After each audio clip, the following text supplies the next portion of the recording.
Έχω γεννηθεί σε αυτή τη γειτονιά και ζω ακόμη εδώ. Η αίσθησή μου είναι ότι στα χρόνια που πέρασαν η γειτονιά μας ασχήμινε.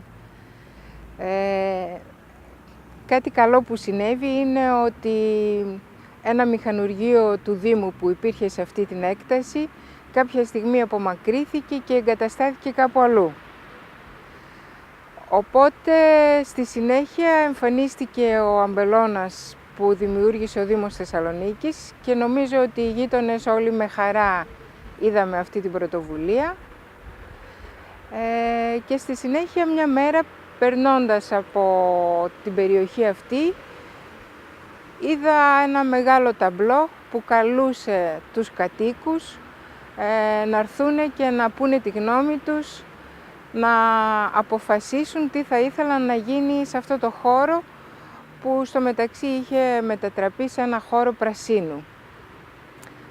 Θεώρησα προκλητικό το γεγονός ότι κάποιος ζητούσε τη γνώμη μου, όπως επίσης και το γεγονός ότι μαζί με άλλους γείτονες θα μπορούσαμε ίσως να κάνουμε κάτι κοινό εδώ.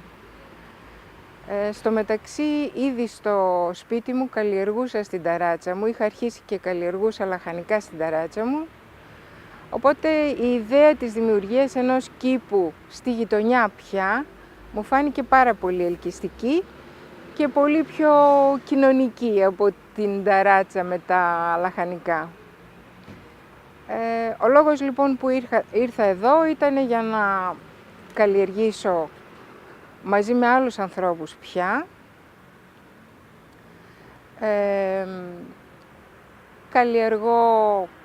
Καλλιεργούμε όσοι είμαστε εδώ όλες τις εποχές του χρόνου. Το καλοκαίρι με τα καλοκαιρινά λαχανικά, φασολάκια, κολοκύθια, ντομάτες, πιπεριές, αγκούρια. Το χειμώνα τα χειμωνιάτικα με μπρόκολα, κουνουπίδια, μαρούλια, παντζάρια και ό,τι άλλο μπορεί να σκεφτεί κανείς. Έχουμε δοκιμάσει πολλές διαφορετικές καλλιέργειες. Ο καθένας είναι ελεύθερος να καλλιεργήσει ό,τι θέλει, εφόσον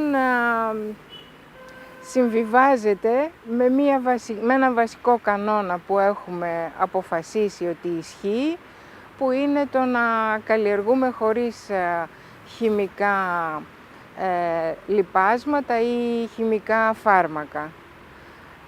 Αντί για αυτά χρησιμοποιούμε κομπόστ, που είτε εγώ το κάνω στο σπίτι μου ας πούμε,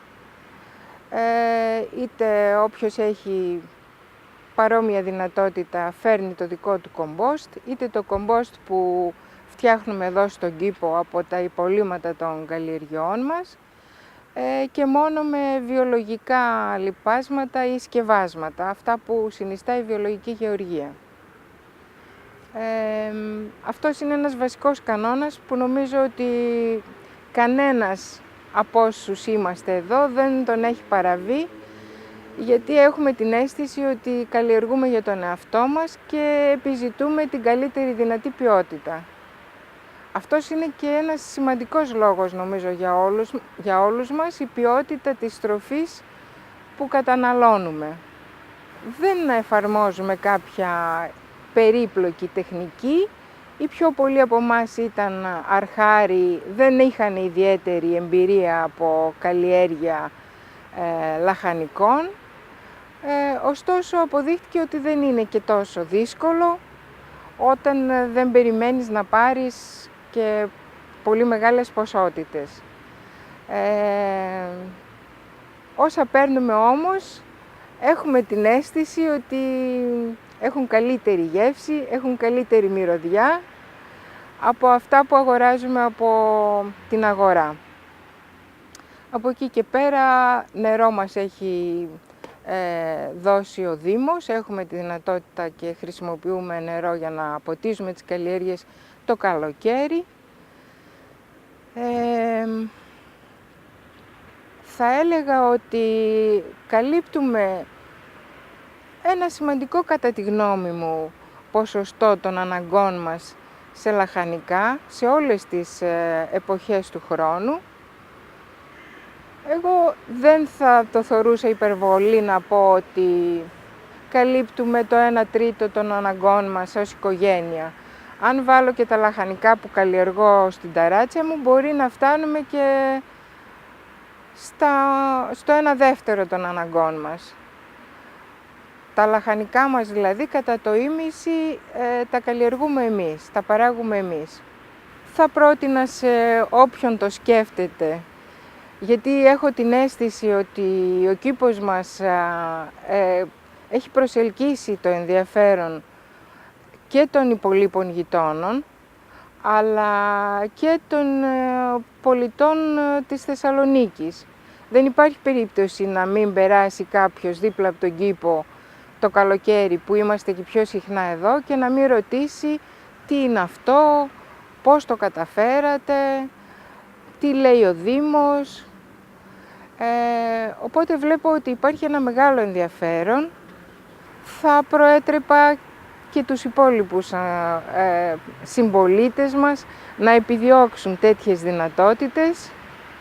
Ξεκινήσαμε καλλιεργώντας την τροφή μας και νομίζω ότι είναι ένα πολύ σημαντικό αίσθημα αυτό, το να έχεις τον έλεγχο της τροφής σου, αλλά αυτή η ιστορία, αυτός ο κήπος γειτονιάς εξελίχθηκε και σε ένα χώρο συνάντησης με τους άλλους γειτόνους, σε ένα χώρο καλλιέργειας τελικά ανθρώπινων σχέσεων.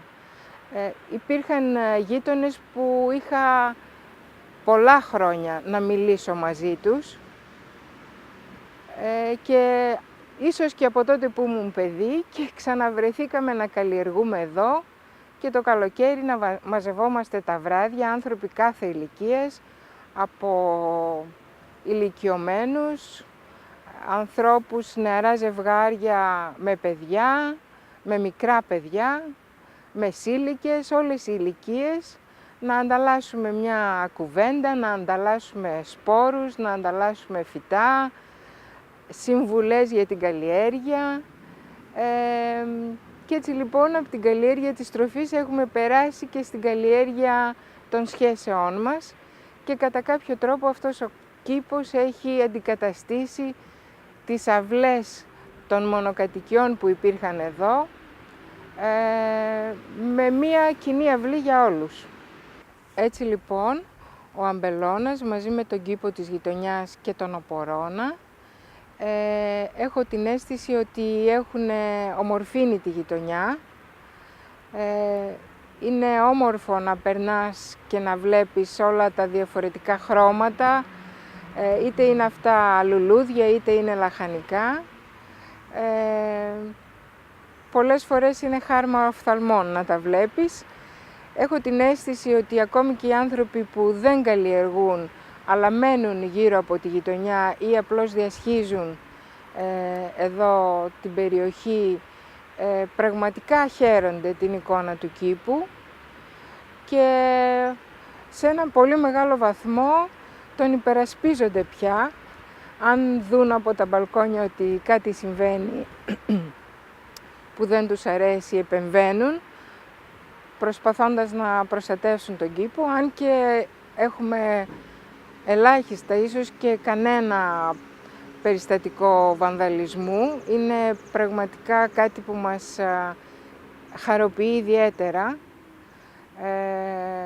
εκτός ίσως από μια-δυο περιπτώσεις που μπαίνει κάποιος να κόψει κάτι που είδε και το λαχτάρισε, ας πούμε, ένα γκούρι, μια ντομάτα. Αλλά γενικά δεν είχαμε κανένα περιστατικό βανδαλισμού, κακόβουλου. Επίσης έχουμε μερικούς που είναι καλλιεργητές που είναι πιο έμπειροι, δημιουργούν τα δικά τους φυτόρια με σπόρους από ντόπιες ποικιλίες λαχανικών και είναι πάντοτε ανοιχτοί στο να μας δώσουν υλικό για να φυτέψουμε κι εμείς και λειτουργεί, ναι, ένα πράγμα σαν ανταλλακτήριο σπόρων. Ονειρευόμαστε και σχεδιάζουμε ακόμη περισσότερα πράγματα, να προσελκύσουμε και άλλους ανθρώπους από τη γειτονιά σε αυτό που συμβαίνει εδώ, να το κοινοποιήσουμε, να το γνωστοποιήσουμε, αλλά και να τους προσκαλέσουμε να συμμετέχουν με διάφορους τρόπους. Σκεφτόμαστε να φτιάξουμε ένα καθιστικό, να μπορεί να κάθεται η γειτονιά, να προτείνουμε στο Δήμο κάποιο σχέδιο για την καλύτερη αξιοποίηση του συνολικού χώρου του πρασίνου της γειτονιάς μας, με κάποιες καλλιτεχνικές δράσεις, κάποια τραπεζώματα, φαγητά ομαδικά, μια ψισταριά. Σιγά σιγά νομίζω ότι δυναμώνουμε και αποκτάμε μία φωνή με την ελπίδα να βελτιώσουμε τη γειτονιά μας. Εκτός των άλλων έχει δημιουργηθεί μια γωνιά λοιπόν για τους ανθρώπους που δεν έχουν χωριό για να πάνε και να περάσουν τις διακοπές τους ή να καλλιεργήσουν εκεί ή το χωριό τους δεν είναι κοντά.